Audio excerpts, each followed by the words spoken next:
태평양의 푸른 물결 속에 숨겨진 작은 섬, 아마미. 이곳의 주민들은 수백 년 동안 바다를 삶의 전부로 삼으며 살아왔습니다.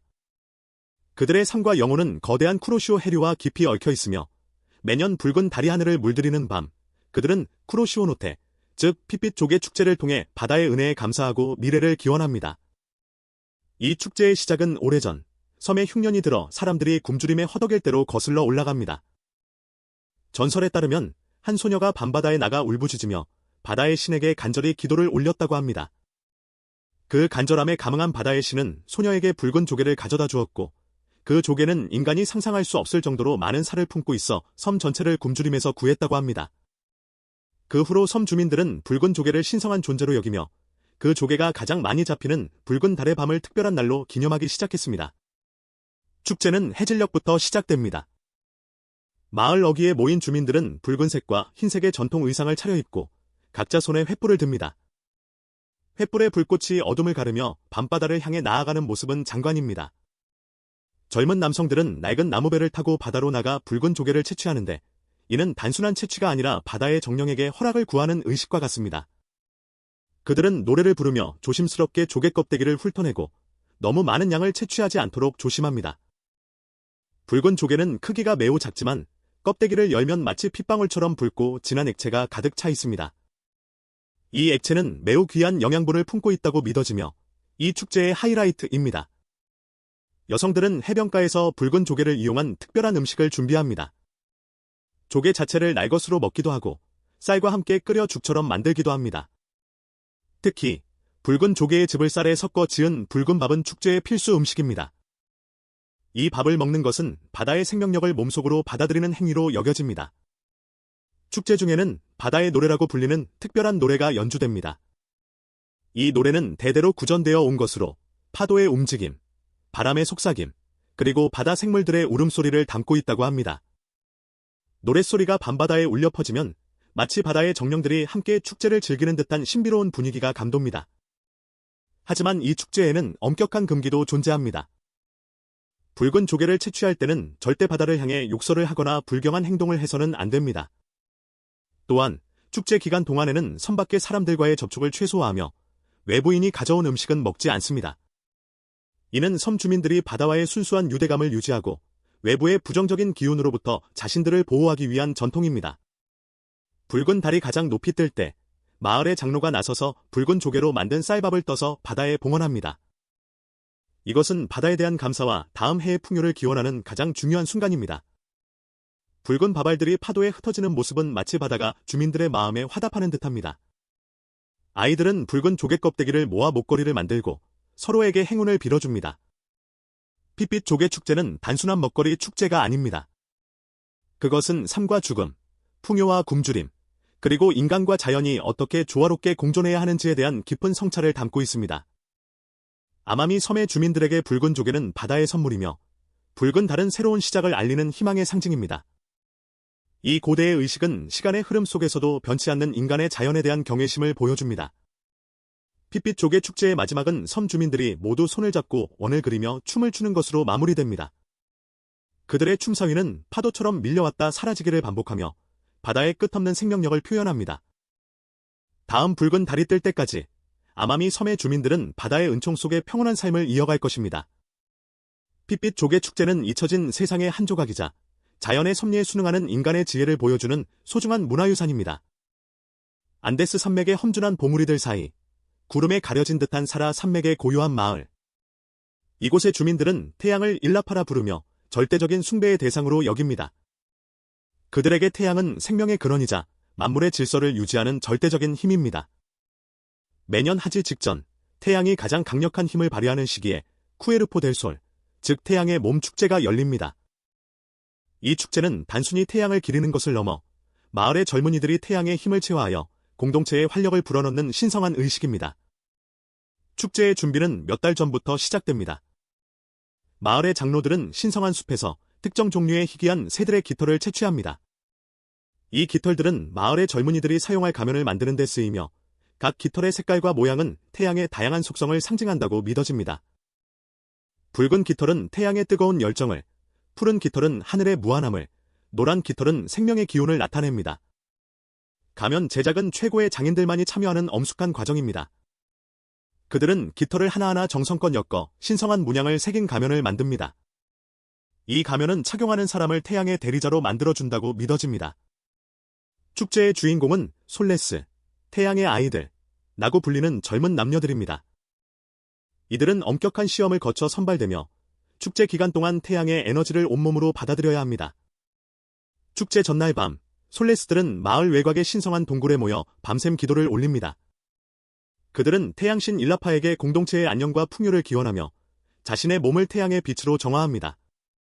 축제가 시작되는 날, 새벽녘부터 마을 사람들은 광장에 모여 태양이 떠오르기를 기다립니다. 태양이 삼봉우리 위로 떠오르는 순간, 솔레스들은 화려한 깃털 가면을 쓰고 광장 중앙으로 나섭니다. 그들이 착용한 가면은 마치 살아있는 듯 빛나며 태양의 강렬한 빛을 반사합니다. 솔레스들은 태양을 향해 춤을 추기 시작합니다. 이 춤은 매우 역동적이며 태양의 움직임을 그대로 묘사합니다.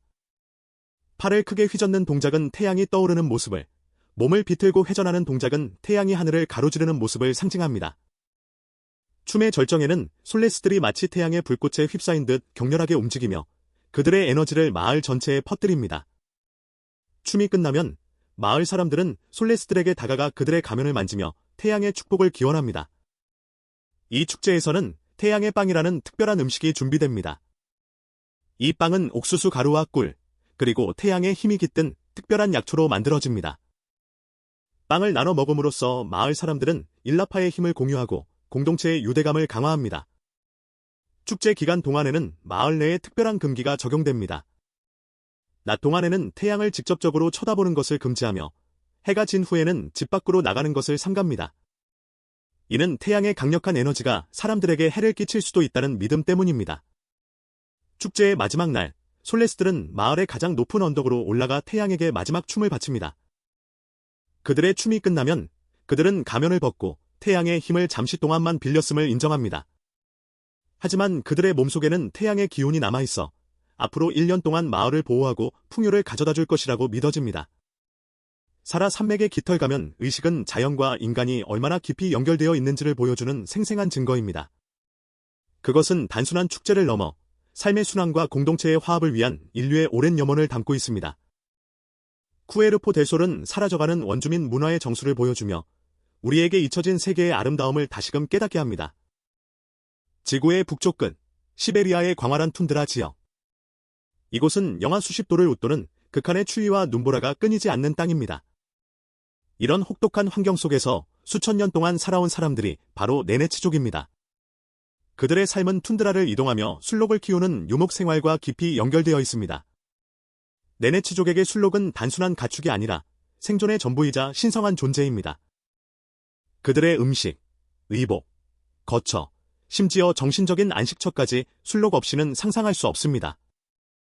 매년 혹독한 겨울이 시작될 무렵, 네네츠족은 물이라고 불리는 술록 축제를 개최합니다. 이 축제는 단순히 술록을 기리는 것이 아니라 혹독한 겨울을 무사히 나고 공동체의 생존을 기원하는 매우 중요한 의식입니다. 축제를 위해 수백 킬로미터를 이동해 온 여러 부족들이 툰드라의 넓은 평원에 모입니다. 수많은 텐트, 즉 추움들이 눈 위에 자리 잡고 그 안에서 사람들은 가족 단위로 모여 따뜻한 온기를 나눕니다. 축제의 시작은 술록들의 경주로 이루어집니다. 수백 마리의 술록들이 눈밭을 가로지르며 힘차게 질주하는 모습은 장엄하기 그지없습니다. 술록들의 발굽이 눈을 뭉개며 뿜어내는 하얀 눈보라는 마치 그들의 열정을 대변하는 듯합니다. 이 경주는 술록들의 건강 상태와 힘을 측정하는 중요한 척도가 됩니다. 가장 빠르고 강인한 술록을 가진 부족이 가장 큰 축복을 받았다고 여겨집니다. 경주가 끝나면 마을의 장로들이 술록들을 위한 특별한 기도를 올립니다. 그들은 술록들의 영혼에게 감사하며 앞으로 다가올 겨울 동안 그들이 네네츠족을 보호하고 풍요를 가져다 주기를 기원합니다. 순록의 뼈와 뿔을 이용한 신성한 부적이 만들어지며 이 부적은 각 가정의 텐트에 걸려 악한 기운을 막아준다고 믿어집니다.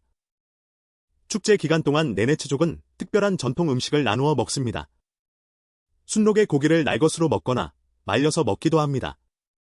특히 순록의 젖으로 만든 발효 음료인 퀴미스는 귀한 음료로 대접됩니다. 또한 순록의 털로 만든 두꺼운 옷을 입고 춤을 추며 추위를 이겨냅니다. 이 춤은 순록의 움직임을 흉내내는 것으로 그들의 삶의 방식과 깊이 연결되어 있습니다. 춤을 추는 동안 사람들은 순록의 영혼과 소통한다고 믿으며 그들의 강인한 생명력을 자신들에게 불어넣습니다. 축제 중에는 순록의 영혼이라고 불리는 신비로운 의식이 행해집니다. 텐트 안에서 불을 끄고 장로가 순록의 뼈로 만든 악기로 연주를 시작하면 사람들은 마치 몽환적인 상태에 빠져듭니다. 이 순간 그들은 순록의 영혼과 교감하며 미래의 징조를 본다고 합니다. 네네츠족에게는 순록의 털이나 뿔을 함부로 버리거나 훼손하는 것을 금지하는 엄격한 금기가 있습니다. 모든 순록의 부산물은 정성껏 처리되어 자연으로 돌아가거나 다른 유용한 용도로 재활용됩니다. 이는 순록에 대한 경외심과 자연과의 조화로운 공존을 위한 그들의 철학을 보여줍니다. 무리 축제는 단순한 겨울 축제가 아닙니다. 그것은 혹독한 자연 환경 속에서 살아남기 위한 네네츠족의 끊임없는 투쟁이자 순록에 대한 깊은 애정과 존경을 표현하는 방식입니다. 그들의 강인한 생명력과 공동체의 유대감은 툰드라의 혹독한 추위 속에서도 희망을 잃지 않게 하는 원동력입니다. 네네츠족의 순록 축제는 잊혀져가는 원시 문화의 아름다움을 보여주며 우리에게 자연과의 진정한 교감이 무엇인지 다시 한번 생각하게 합니다. 혹독한 겨울이 지나고 봄이 오면 네네츠족은 다시 순록과 함께 새로운 여정을 시작할 것입니다.